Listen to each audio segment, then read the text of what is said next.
ஐயோ எனக்கு பயமா இருக்குடா. ஏண்டா நமக்கு இப்படி எல்லாம் நடக்குது? ஐயோ கடவுளே. ஐயோ.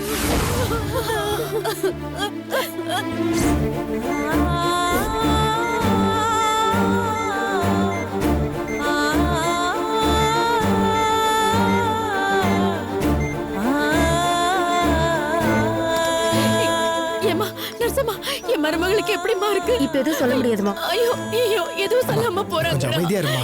ஏம்மா சிஸ்டர் சொல்லுங்கம்மா. சுப்பு எப்படி இருக்கு சொல்லுங்கம்மா. அம்மா. ஏம்மா ஐயோ சிஸ்டர். அம்மா சொல்லிட்டு போம்மா. அம்மா. சுப்புக்கு எப்படிம்மா இருக்கு? ஒண்ணுமே தெரியலம்மா. எதுவுமே சொல்ல மாட்டேங்கிற.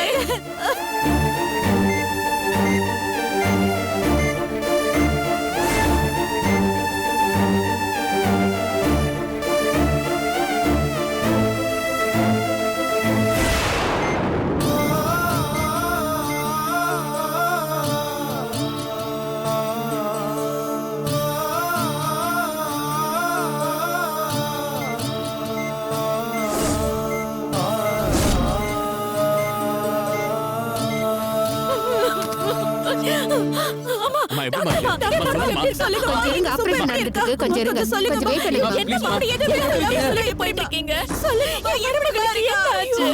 ஐயோ சமதியம்மா யாருமே சொல்ல மாட்டேங்கிறாங்க. என்னது இது? ஐயோ கடவுளே.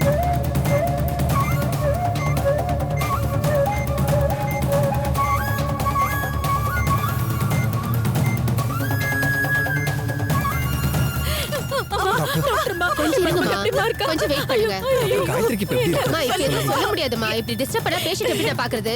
கொஞ்சம் வெயிட் பண்ணுங்க. பார்த்து சொல்லுமா. அம்மா அம்மா. அம்மா.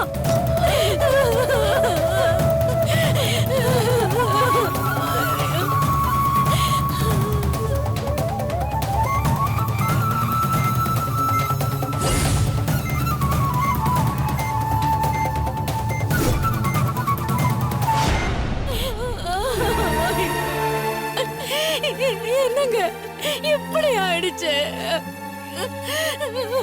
ஐயோ எனக்கு என்ன பண்றதுன்னே தெரியல.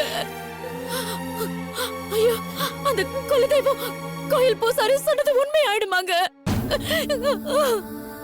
சத்தியமா சொல்றேன், என் ரெண்டு மருமகள்ல யாருக்கு என்ன நடந்தாலும் நான் உசுரோட இருக்க மாட்டேன். நான் உசுரோடவே இருக்க மாட்டேன். நீ கொஞ்சம் அமைதியா இருக்கியா? இப்படி புலம்பிக்கிட்டு இருக்கிறதுனால ஒண்ணும் ஆக போறது இல்ல. தயவு செஞ்சு புரிஞ்சுக்கோ கோமதி. அப்பா, முடியல. இவ எதுக்குப்பா அந்த சுப்பு வீட்டுக்கு போகணும்?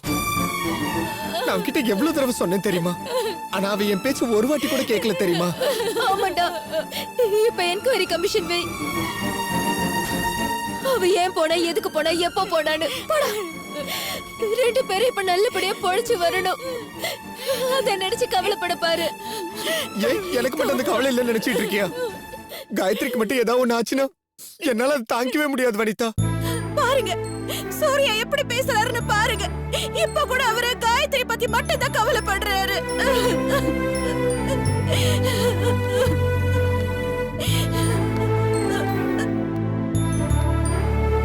மாப்பிள்ள, சுப்புவை பிடிக்கலன்னு சொல்றதுக்கு உங்களுக்கு 1000 காரணம் இருக்கலாம். ஆனா உசுருக்கு போராடி இருக்கப்போ தயவு செஞ்சு இதை வரலாம் பேசி எங்களை கஷ்டப்படுத்தாதீங்க ப்ளீஸ். பாருங்க, நான் எந்த உள்நோக்கத்தோடையும் பேசல. கொஞ்சம் அமைதியா இருங்க. அவங்களுக்கு அவங்க பிரச்சனை.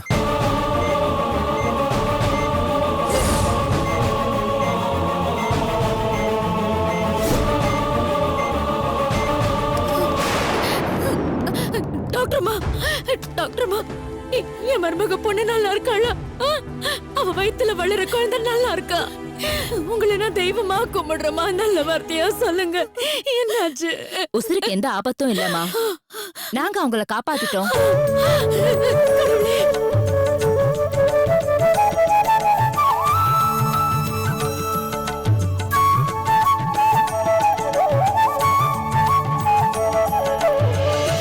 அவ வயித்துல இருக்கிற குழந்தை எப்படி இருக்கு டாக்டர்?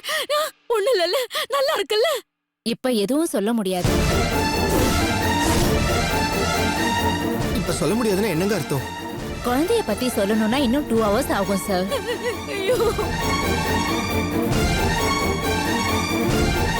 ப்ளீஸ் கொஞ்சம் எல்லாரும் அப்படி போய் அமைதியா உட்காருங்க.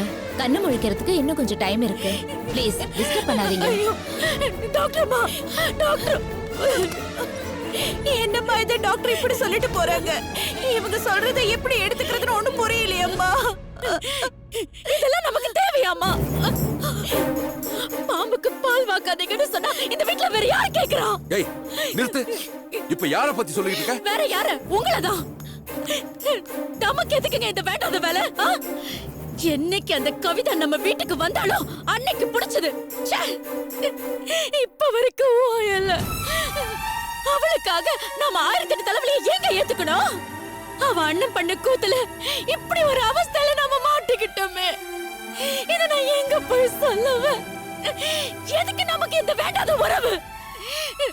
இனிமேலாவது இதையெல்லாம் விட்டு தொலைங்க.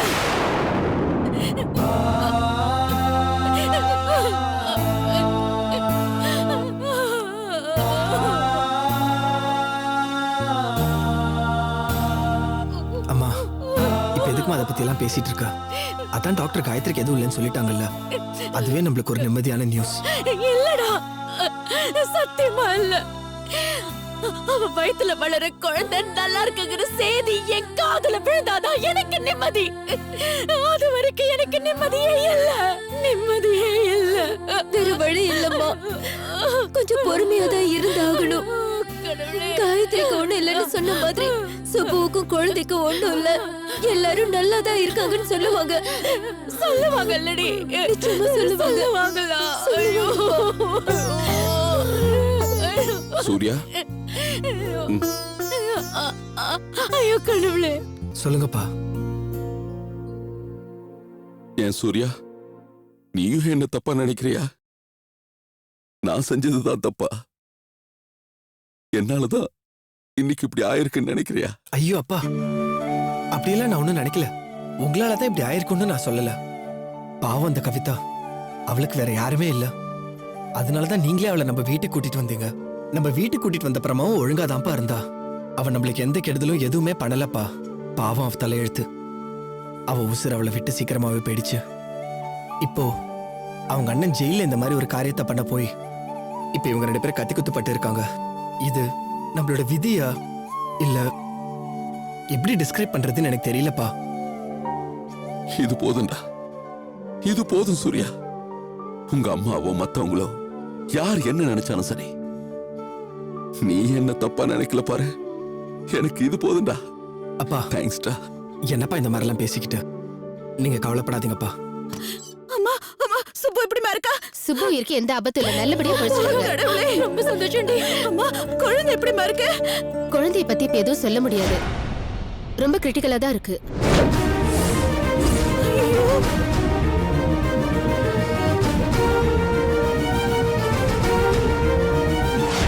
ஒரு 2 hours வெயிட் பண்ணுங்க, அதுக்கப்புறம் தான் எதுவும் சொல்ல முடியும்.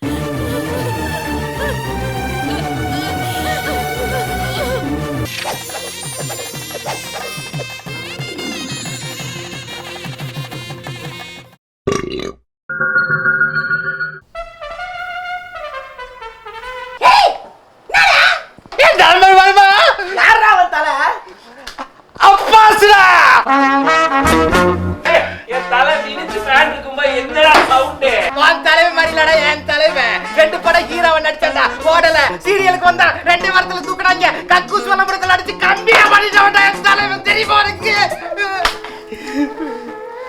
யாரு அவரு? எனக்கே அவரை பார்க்கணும் போல இருக்கு.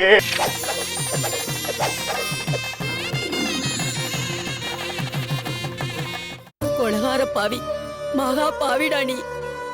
என்ன காரியத்தை பண்ணிட்டு வந்து நிக்கிற? என் மூஞ்சில முழிக்காதடா. டேய், நீ எல்லாம் மனுஷனா? அந்த பொண்ணு காயத்ரி உத்தமிடா, ஒரு தப்பு பண்ணாதவ.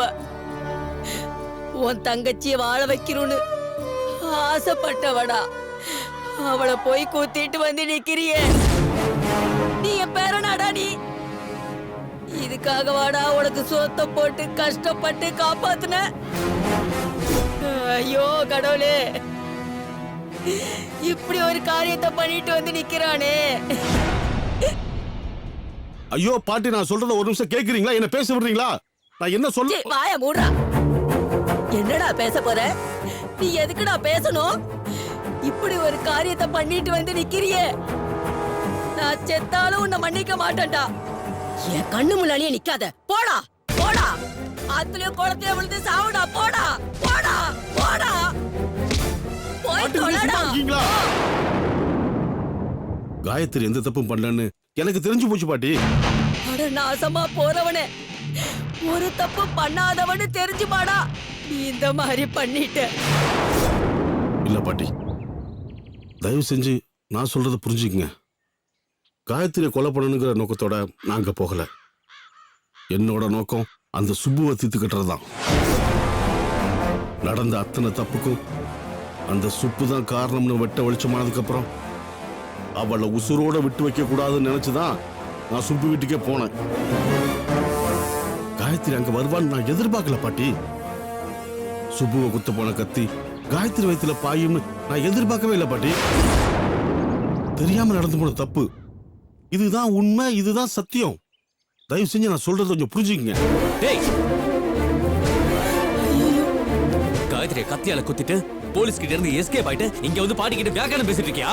இன்னையோட கதை முடிஞ்சுதுடா. வாடா வீரா, நான் சொல்றது கேளு வீரா. நான் எதுவுமே பண்ணல. என் நிலைமை நீ புரிஞ்சுக்கோ. வா, அதெல்லாம் போலீஸ் புரிஞ்சுப்பாங்க. வீரா, நான் சொல்றது கேளு வீரா. வீரா, எஸ்கேப் நான் சொல்றது கேளு வீரா. முடியாதா? வீரா, எனக்கு ஒரு முக்கியமான வேலை இருக்கு. நான் சொல்றது கேளு. தம்பி விட்டுருப்பா. அந்த சுப்புவோட கதையை நான் முடிக்கணும். அவன் உயிர் பழைக்க கூடாது வீரா. என் தங்கச்சியோட வாழ்க்கைய சூறையாடினதே அவதான். என் தங்கச்சி சாவுக்கு காரணமும் அவதான். காயத்ரி மேல எல்லா பழியும் போட்டு அவன் நல்லவ மாதிரி தப்பிக்க பாக்குறா. அவளை நான் விட மாட்டேன் வீரா, விட மாட்டேன். என்ன முட்டாளாக்கு நினைச்சு அவளை நான் காலி பண்ண விட மாட்டேன் வீரா. சுப்புவை கொன்னதுக்கு அப்புறம் நானே போலீஸ்ல போய் சரண்டர் ஆயிருந்தேன். என்ன நம்பு வீரா, என்ன விட்டுரு. அதெல்லாம் நம்ப முடியாது. வா, ஏதோ ஒரு அங்க பேசு. வா வேணாம் தம்பி, வேணாம், விட்டுருங்க தம்பி. வேணாம் தம்பி, சந்திரா.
காயத்ரி, காயத்ரி, அம்மா காயத்ரி, உன்னை பார்க்க அப்பா வந்திருக்கம்மா. பாருமா, கண்ணை திறந்து பாருமா. உனக்கு ஒண்ணும் ஆகாதுமா. காயத்ரி, கண்ணை முழிச்சு பாருமா. காயத்ரி,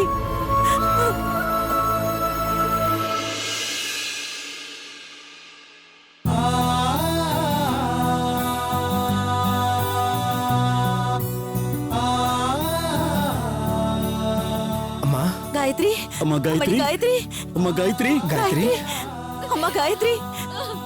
அப்பா வந்திருக்க பாருமா, இங்க பாரு. அப்பா, காயத்ரி, உனக்கு ஒண்ணும் ஆகாதுமா. நீ கவலைப்படாத, தைரியமா இருமா. கடவுளே, என் பொண்ணு பொழைச்சுக்கிட்டா சம்மந்தி. அவளுக்கு ஒண்ணும் இல்ல. அவ கண்ணை திறந்துட்டா. அந்த கடவுள் காப்பாத்திட்டாரு. மாப்பிள்ள, நம்ம காயத்ரி பொழைச்சுக்கிட்டா. காயத்ரி, உனக்கு ஒண்ணு ஆகாதுமா. நீ நல்லா இருக்க. உன் குழந்தைக்கு ஒண்ணு ஆகாதுன்னு டாக்டர் சொல்லிட்டாங்கம்மா. இப்ப சொல்ற, நீ எழுதி வச்சுக்கோ. நீ என்னைக்குமே நல்லாதான் இருப்ப. உன் நல்ல மனசுக்கு உனக்கு எந்த கெடுதலுமே வராதுமா. பயந்தே போயிட்டம்மா. உனக்காக வேண்டிக்கிட்டு ஊரெல்லாம் சுத்தி கோயில் குளமா அலைஞ்சு வடதேசம் வரைக்கும் போயிட்டு வந்தவனுக்கு இப்படி ஒரு அதிர்ச்சி காத்திருக்குன்னு எதிர்பார்க்கவே இல்லம்மா. ஆண்டவன் புண்ணியத்துல நல்லபடியா நீ இப்ப கண்ணை திறந்துட்ட. எனக்கு இது போதுமா? காயத்ரி, ஏண்டி இப்படி எல்லாம் பண்ற? உன்னை யாரடி அந்த சுப்பு வீட்டுக்கெல்லாம் போக சொன்னது? அதான் ஒண்ணுக்குள்ள ஒண்ணுன்னு இருந்த காலம் எல்லாம் போயிடுச்சுல. அதான் ஒருத்தரோட ஒருத்தர் சேராதுன்னு தெரிஞ்சு போயிடுச்சுல. இதுக்கப்புறம் எதுக்கு நீ வம்படியா அவங்க வீட்டுக்கு போய் இருக்கணும்? அங்க என்னடி வேலை உனக்கு? இதுதான் நானும் கேட்டேன். யாரு கேட்ட என்ன பிரயோஜனம்? நடக்கிறது தானே நடக்குது. காயத்ரி என்னால திட்டவும் முடியல, கோச்சிக்கவும் முடியல. எந்த காரியமா இருந்தாலும் அந்த காரியத்துக்கு பின்னாடி ஒரு நியாயத்தை வச்சிருக்கா. அது நமக்கு புரியலனாலும் அந்த நியாயம் இல்லைன்னு ஆயிடாது இல்லையா? மாப்பிள்ள, என் பொண்ணு பத்தி நீங்க இவ்வளவு உயர்வா பேசுறத நினைச்சா எனக்கு ரொம்ப பெருமையா இருக்கு மாப்பிள்ள. ஆனா என் அனுபவத்துல ஒண்ணு சொல்றேன் மாப்பிள்ள, நியாயம் எல்லாம் பண்டிகைக்கு எடுத்து உடுத்துற புது துணி மாதிரி. ஆனா தினசரி வாழ்க்கைக்கு எல்லாரும் கட்டுற மாதிரி தான் நாமளும் கட்டி ஆகணும். பட்டு புடவைய கட்டிக்கிட்டு பால் வாங்க போனா சிரிக்க மாட்டாங்களா? இது நீங்க எனக்கு சொல்லாதீங்க மாமா, உங்க பொண்ணுக்கு சொல்லுங்க. இப்பவாது அவளுக்கு புரியுதான்னு பாப்போம். யாரும் எதுவும் சொல்லாதீங்க. என் மருமக கண்ணு முழிச்சிட்டா. இவளுக்கு ஒண்ணும் இல்ல, அதுவே எனக்கு போதும். நான் கேட்பேம்மா, கேட்டேதான் தீருவேன். காயத்ரி, தயவு செஞ்சு பதில் சொல்லு. நீ எதுக்கு அந்த சுப்பு வீட்டுக்கு போன? உன்னை யார் அங்க போக சொன்னது? என்ன காரணம்? சூர்யா, அம்மா, அம்மா, காயத்ரி, காயத்ரி, வேண்டாம் வேண்டாம்மா, நீ கஷ்டப்படாத. வேண்டாம். டேய், இப்ப எதுவுமே கேட்காதடா. இவ கண்ணு முழிச்சதே நமக்கு போதும். கேட்க வேண்டியதெல்லாம் வீட்டுக்கு போய் கேட்டு தெரிஞ்சுக்கலாம். சும்மா இருடா, கொஞ்சம் அமைதியாயிரு. சம்பந்தி, பெத்த தாய் மாதிரி நீங்க என் பொண்ண பாத்துக்கிறீங்க. நான் பக்கத்துல இருந்து செய்ய வேண்டியதெல்லாம் நீங்க செஞ்சுகிட்டு இருக்கீங்க. காலமும் எவ்வளவு சாதகமா இருக்குன்றத தெரிஞ்சுக்கிறதுக்கு இந்த ஒரு விஷயம் போதும் சம்பந்தி. ஆனா இவளும் உங்களுக்கு ஏத்த மாதிரி உங்களை அனுசரிச்சு உங்களை சந்தோஷப்படுத்துற விதமா நடந்துக்க பழகணும். அதுல என்னத்த சந்தேகம் உங்களுக்கு? காயத்ரி என்னைக்கு நம்மள அனுசரிக்காம நடந்திருக்கா? ஏமா, உனக்கு ஏதாவது டவுட் இருக்கான்னு? இல்லப்பா, இப்ப கொஞ்ச நேரத்துக்கு முன்னாடி இவரு சொன்னாரே, அதுதான். இவன் நியாயம்னு நினைக்கிற எல்லாமே எல்லாருக்குமே நியாயமா தோணாது. சில பேர் பிறப்புலயே ரொம்ப நல்லவங்களா பிறந்துடுறாங்க. சராசரியா இருக்கிறவங்களுக்கு நல்லவங்களை புரிஞ்சுக்கிறது கொஞ்சம் கஷ்டம்தான்.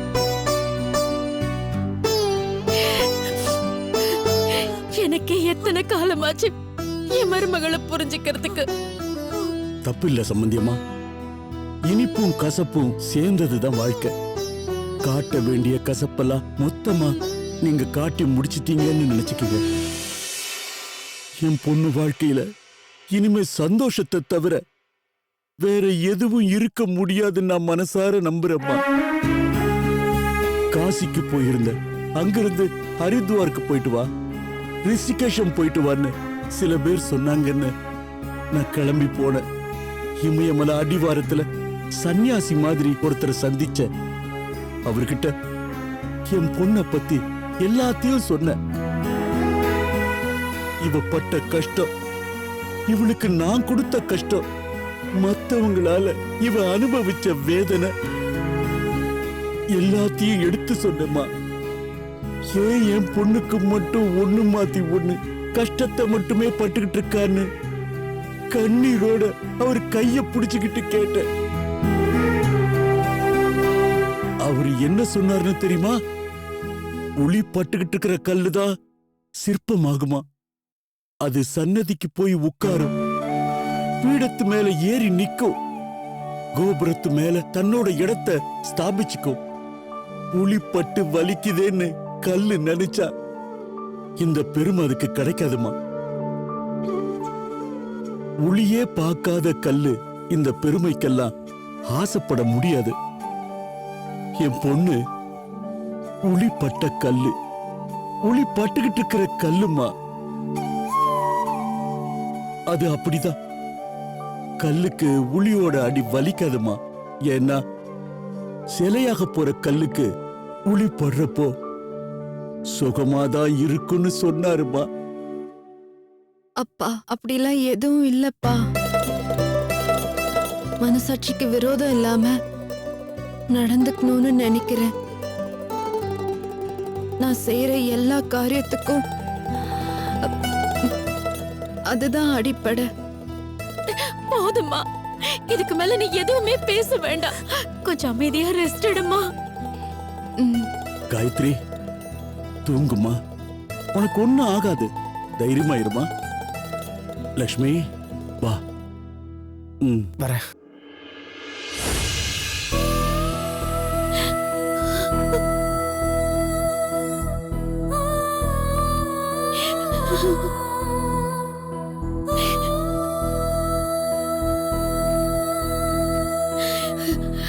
நல்ல வேளை, 2 குழந்தைக்கு ஒண்ணு இல்லைன்னு டாக்டர் சொல்லிட்டாங்க.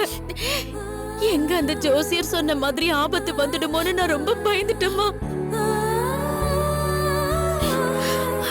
அந்த கடவுள் புண்ணியத்துல யாருக்குமே எந்த குறையுமே இல்லாம ஆயிடுச்சு.